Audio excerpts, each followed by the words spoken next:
Saludos cordiales. El día de hoy hablaremos sobre clamidia trachomatis, detección, diagnóstico y tratamiento. Los integrantes somos Diana Yauca, Kelly Álvarez, Brian Bautista, Rommel Carrillo, Jonathan Vilatuña y quien les habla Jennifer Benavides. Clamidia trachomatis es una bacteria gram negativa que infecta el epitelio columnar del cuello uterino, la uretra y el recto, así como sitios no genitales como los pulmones y los ojos.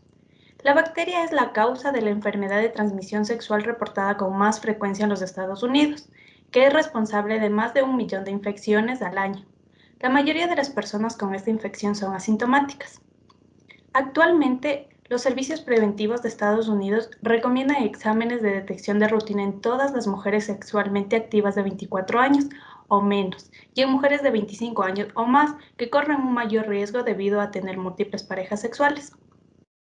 En base a esto, empezaremos analizando sobre los requerimientos de tipo y toma de muestras, así como el transporte que se debe tener en cuenta en las técnicas de amplificación de ácidos nucleicos, detección de antígenos y cultivos para el diagnóstico de clamidia trachomatis.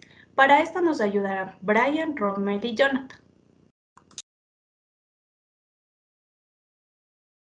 Bueno, en cuanto a las pruebas de amplificación PCR, eh, se pueden obtener varias muestras, ya sea de orina, secreciones, pueden ser hisopados o aspirados. Mm, por lo general, en una muestra de orina puede llevarle el paciente para su posterior análisis o puede hacerlo desde su casa con un kit reactivo que el profesional de la salud tiene que recomendarle. A su vez, el medio de transporte, por lo general para muestras de cultivo McCoy, se deben mantener refrigerados a 4 Celsius durante su conservación y traslado. El envío debe hacerse refrigerado dentro de las 24 horas hábiles. Cabe recalcar que no tiene que estar congelado. En cuanto a secreciones, se puede hacer un hisopado vaginal realizado por el profesional de la salud o la mujer puede tomar la muestra para más comodidad de ella. En cuanto al hombre, se realiza un hisopado con un hisopo delgado para obtener muestras de la uretra. Estas muestras pueden conservarse de 2 a 8 Celsius durante 24 horas. También pueden estar en un contenedor, un medio de transporte de torundas, de alginato y el mismo hisopo de la extracción. Para las muestras de amplificación génica, PCR, se debe conservar la muestra refrigerada a 4 Celsius si el envío se realiza dentro de las 72 horas. Caso contrario, se deberá congelar a menos 20 Celsius hasta previo envío. El envío para PCR puede hacerse a temperatura ambiente o refrigerado, no congelado. En cuanto a hisopados, ya sean de tipo uretrales, cervicales, anales, conjuntivales, para amplificación génica, se deben colocar los hisopos en un tubo plástico estéril con tapa rosca. De la misma manera para un aspirado nasofaríngeo o muestras de fluidos corporales como semen, líquidos de punción, secreción prostática, entre otras. Seguidamente tenemos lo que es detección de antígenos. Los test serodiagnósticos basados en marcadores inmunológicos específicos sirven como una herramienta diagnóstica no invasiva en la identificación de infecciones distales y profundas. Se ha encontrado que el anticuerpo IgM anticlamidium tiene valor diagnóstico. Entonces, la pauta serológica de IgM de anticlamidia en neumonosis clamidial es y se producen anticuerpos en los primeros estadios de la infección, lo cual alcanza su máximo valor en 1 a 2 semanas y suelen decrecer gradualmente hasta valores indetectables a los 2 a 3 meses.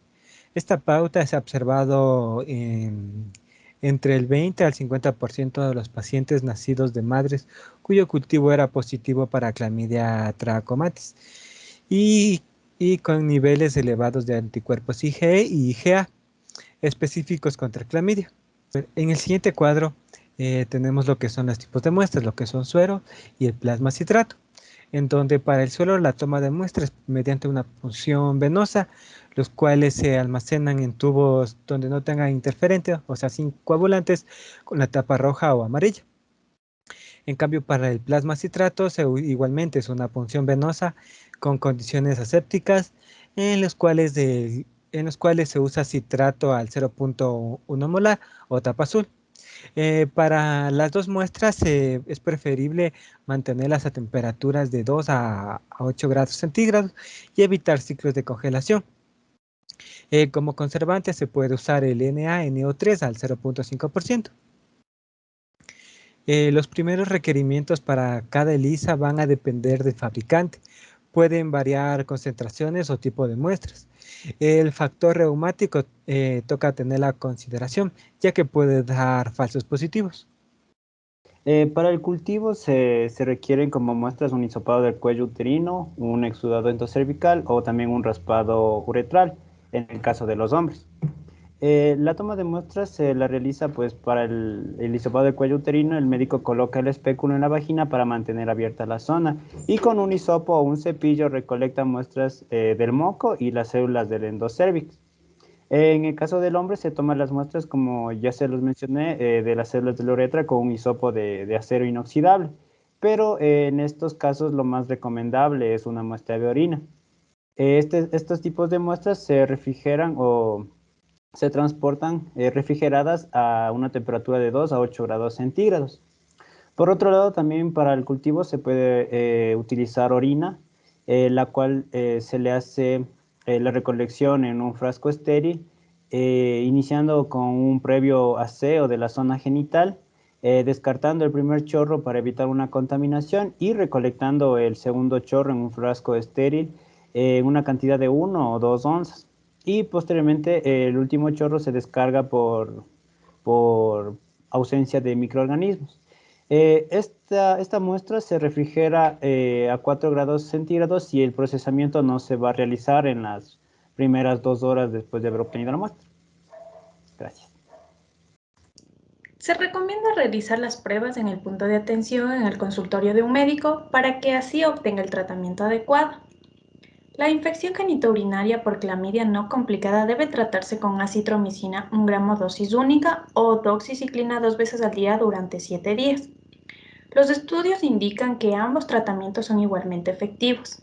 Los regímenes alternativos para la infección por clamidia no complicada incluyen eritromicina 4 veces al día durante 7 días y para las mujeres embarazadas pueden recibir tratamiento con acitromicina 1 gramo de dosis única o amoxiciclina 3 veces al día durante 7 días. Conociendo ya los nombres de los antibióticos, Kelly nos hablará de los mecanismos de estos antibióticos usados en el tratamiento de Clamidia trachomatis.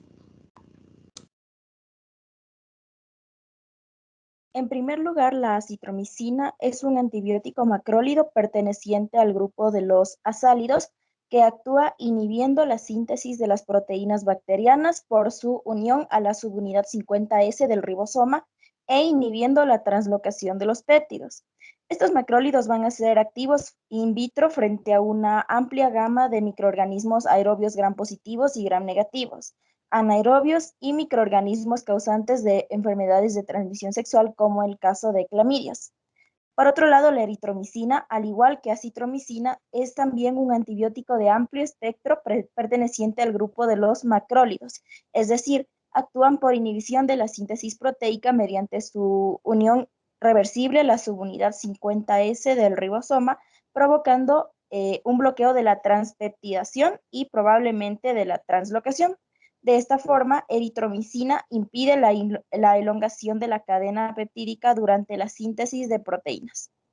Ahora, con respecto a la doxiciclina, tenemos que este es un antibiótico bacteriostático de amplio espectro del grupo de las tetraciclinas, que actúa interfiriendo la síntesis proteica bacteriana. Y finalmente, la amoxicilina es un antibiótico betalactámico de amplio espectro también del grupo de las aminopenicilinas con acción bactericida. Este actúa sobre la pared celular, inhibiendo la síntesis de peptidoglicano y la formación de enlaces cruzados necesarios para dar fuerza y rigidez a la pared celular bacteriana. Además, se inhiben la división celular y el crecimiento y con frecuencia se producen lisis y elongación de las bacterias más sensibles. Aquí las bacterias se dividen rápidamente y son sensibles a la acción de las penicilinas. Las consecuencias para la salud de las mujeres infectadas con clamidia pueden ser sustanciales y potencialmente mortales, y la infección durante el embarazo aumenta el riesgo de malos resultados para el feto. Para este punto, Diana nos hablará sobre los riesgos en madres y neonatos si no hay un tratamiento eficaz. Las infecciones por clamidia aumentan el riesgo de que las mujeres desarrollen enfermedad inflamatoria pélvica, infertilidad o perihepatitis. Los resultados negativos adicionales incluyen dolor pélvico crónico y embarazo ectópico. Las complicaciones para el feto pueden incluir aborto espontáneo, ruptura prematura de las membranas, trabajo de parto prematuro, bajo peso al nacer y muerte infantil. Algunas mujeres pueden no saber que tienen esta infección. Si una mujer embarazada tiene una clamidiasis que no ha sido diagnosticada, puede transmitir a su bebé durante el nacimiento. En los bebés, la clamidia suele provocar una infección en los ojos llamada conjuntivitis o una infección en los pulmones llamada neumonía. Con la conjuntivitis, la cubierta clara del ojo y el revestimiento interno de los párpados se irrita y se enrojece. Los párpados se hinchan y los ojos segregan una sustancia acuosa.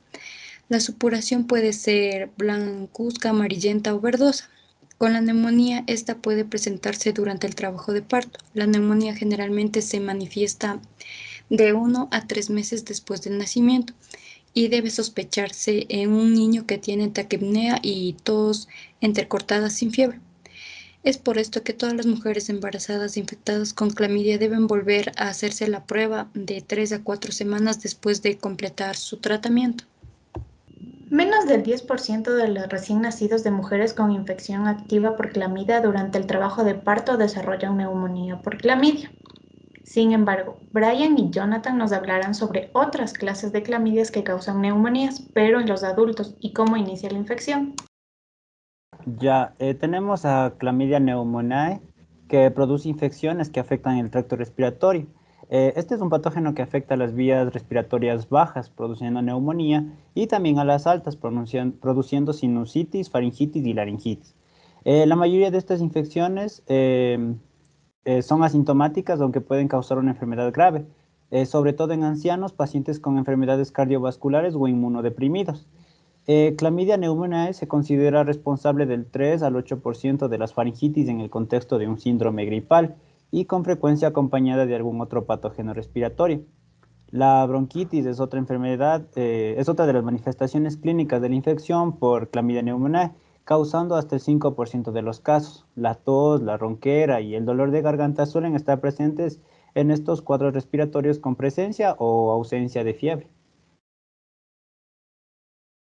Bueno, complementando lo de Jonathan, el periodo de incubación es prolongado, de unas 3 semanas.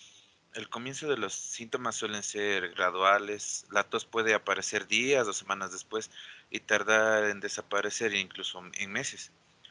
Otras presentaciones clínicas de vías altas como la laringitis, otitis, sinusitis son menos frecuentes y el papel que toma ahí la clamidia pneumoniae en estos procesos es un poco más discutible. Como sabemos, la trachomatis se propaga mediante un ciclo bifásico que involucra el cuerpo elemental y el cuerpo reticulado.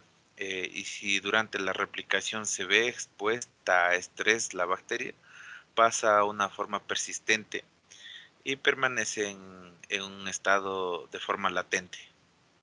Gracias. Bien, en conclusión, la infección por Clamidia trachomatis representa la enfermedad de transmisión sexual más común y curable en la mayoría de los países industrializados. Ha alcanzado proporciones epidémicas en sociedades occidentales, provocando un impacto significativo letal en el campo de la fertilidad. En países en desarrollo se han transformado en la causa principal de patología ocular. En mujeres es la mayor causa de enfermedad inflamatoria pélvica. En los bebés, la clamidia provoca conjuntivitis o una infección en los pulmones llamada neumonía. Sin embargo, aparte de Clamidia trachomatis, existe Clamidia pneumoniae, que es otro agente causal de infecciones respiratorias en adultos. Se distingue de las otras clamidias por la morfología de sus cuerpos elementales y por su ADN. Esta es la más difícil de cultivar en comparación con las otras clamidias. La infección por clamidia se diagnostica a través de un análisis de orina o de frotis vaginal. El tratamiento consiste en antibióticos como acitromicina y doxiciclina. En la actualidad no existe vacuna para clamidia. El diagnóstico y el tratamiento oportuno de la infección podría evitar la infertilidad futura en varones y mujeres, por lo que se necesita más investigaciones para entender el equilibrio entre la respuesta inmunitaria y el crecimiento del organismo y así desarrollar medidas más efectivas en el control de la infección. Gracias.